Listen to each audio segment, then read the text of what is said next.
Welcome to Pindar Poetry. We hope you learned something new. You start by identifying the hub and power state.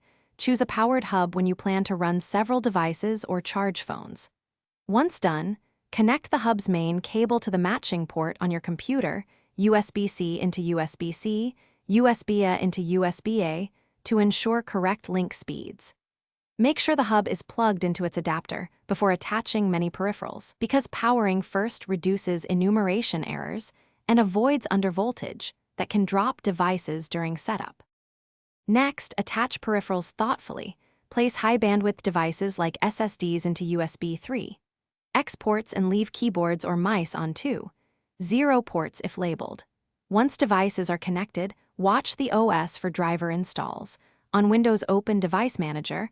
On Mac OS, use system information to confirm proper enumeration.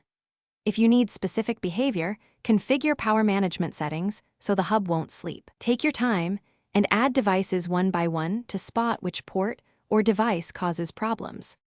To finish, safely eject storage and then power down the hub if you plan to unplug everything. This prevents corruption.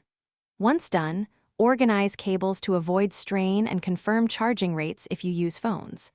If something goes wrong, try the key troubleshooting step. Move the device to another hub port or plug it into the computer directly to determine whether the hub or the device is at fault.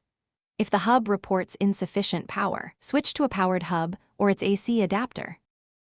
Thanks for watching. Consider subscribing if we helped you.